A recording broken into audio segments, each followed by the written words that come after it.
everyone, how's it going? Azren here. So, today I want to continue upon the discussion of how difficult is it to learn a language. So maybe I think a week ago or maybe 2 weeks ago, I made a video saying that language learning is hard.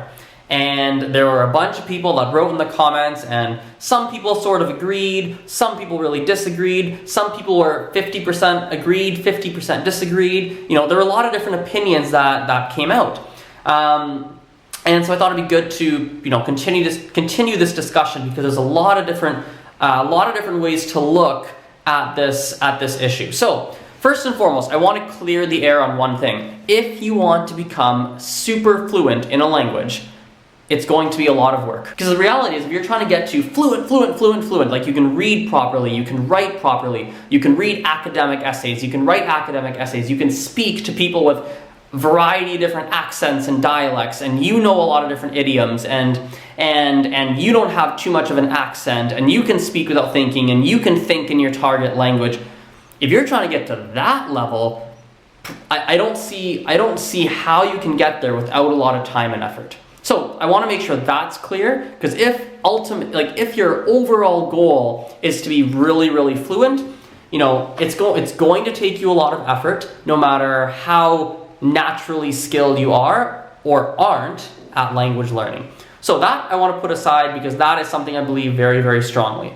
Now, if your goal is to become conversational, or maybe an intermediate or upper intermediate, well, this is now a different conversation, because now there's a lot of different factors that come into play. Factor number one is, what was your approach to get to your intermediate level? For example, was your approach to travel to the country that speaks the language you're trying to learn? Was your approach to just take classes? Was your approach to do some stuff like some of the language hacking strategies? Was it, I don't know, then the approach really has a heavy impact. The other thing that has a big impact is your personality. For example, if you are very introverted, well, listen, let's say you're introverted and learning Chinese, well, listen, it might not be the best strategy for you to go live in China for a year.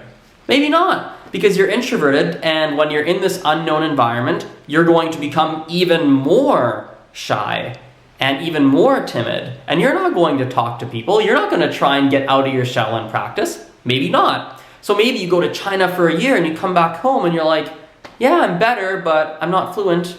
And then your friend's like, really? I went to China for a year and now I'm perfect. I'm so good. And maybe it was because your friend was a super big extrovert and talked to everyone. Right? So I don't know. It depends on your personality as well. I think your personality, this is a good one, guys. I've just thought about this. I think your personality has to have some sort of match with the strategy that you choose to use to learn a language. I think there has to be some kind of correlation between the two. So that is a big factor. I think the other factor when you're trying to get to an intermediate level also is a little bit to do with your natural skill at learning a language, or your natural, how easily it comes to you by nature. For example, myself, languages come generally relatively easy to me, or rather easier to me than it does for other people. And I'm able to break languages down a lot better than the average person. And so for me, if I go and learn a language, yes, it takes me a lot of effort. Yes, I have to work hard. Yes, it takes me time. But for me to get better, I'm typically a little bit faster than the average person. So why is this important? Well, because if you're someone who naturally struggles with languages, even to get to an intermediate level, it might take you a little bit longer, or you might need to adjust your approach or adjust your strategy a little bit more. It's kind of like, I'll give you this example. It's like me, math is not my natural strength, but in school you have to go through math. For my work, actually, I had to use and currently have to use a lot of math for work. And so I can't just not use it, because it's been an important part of my life. And so for me, does that mean I can't learn math? Absolutely not.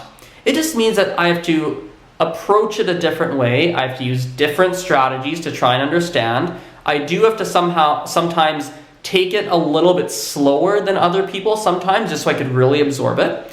And so if languages don't come naturally to you, it does not mean you can't become very good in the language, that's not at all the case. It just means you might have to look at it a little bit differently. It just means you might have to adjust how you look at it, that's all. So I think overall, is it hard to learn a language? Again, to get to a fluent level, I think yes.